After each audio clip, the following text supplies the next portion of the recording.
குருபியோ நமக. காஸ்மிக் கனெக்ஷன்லேருந்து ஜெயலட்சுமி ஸ்ரீராம். 2025 வருடம் பெரும்பாலான வருட கிரகங்கள் பயிற்சி அடைகின்றன. குரு பயிற்சி, சனி பயிற்சி, ராகு கேத்து பயிற்சி எல்லாமே இந்த வருடம் நடைபெற இருக்கின்றது. எப்படி இருந்தாலும் கோச்சாரத்திலே பயிற்சி அடையும் கிரகங்களை வைத்து நாம் ஓரளவு தான் உங்களுக்கு பலன்கள் கூற முடியும். காரணம், தனிப்பட்ட ஜாதகத்திலே உங்களுக்கு இருக்கும் உங்களுடைய தசா புக்திகள், அந்தரங்கள் மற்றும் உங்களுக்கு நடக்கும் தசை, உங்களுடைய கிரக நிலைகள் இவற்றை பொறுத்து தான் துல்லியமான ஒரு கணிப்பை உங்களுக்கு கூற முடியும். இருந்தாலும் ஓரளவு இதை நீங்கள் உங்களுக்கு கைடன்ஸாக வைத்துக் கொள்ளலாம். அந்த வகையிலே 2025 வருடம் மே மாதம் 18ஆம் தேதி ராகு கேத்து பயிற்சி நடக்கவிருக்கிறது.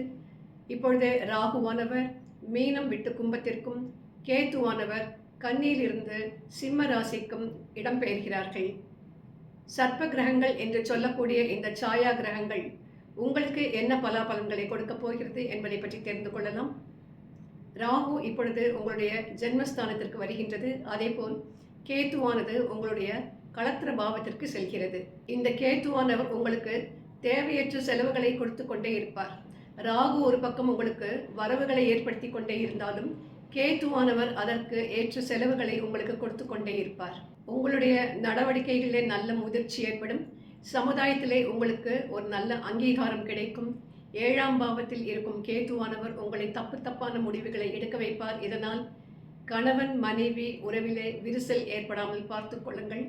தேவையில்லாத ஆர்குமெண்ட் வேண்டாம். அப்படி ஒரு பிரிந்து போகக்கூடிய மனநிலையிலே நீங்கள் வந்துவிட்டால் தயவு செய்து இடம் மாறி சில காலம் இருந்து கொள்ளுங்கள், தவறில்லை. ஏனென்றால் இந்த கேத்து பகவான் களத்திர பாவத்திலே இருப்பதால் சாதாரணமாகவே கேத்துவை பொறுத்த வைக்கும் அது ஒரு தாமரை இலை தண்ணீர் போல ஒட்டாத ஒரு வாழ்க்கையை கொடுக்கக்கூடியது. எந்த விதமான பந்த பாசமும் இல்லாமல் ஒரு அலூஃபாக இருக்கக்கூடிய ஒரு பிளானட்.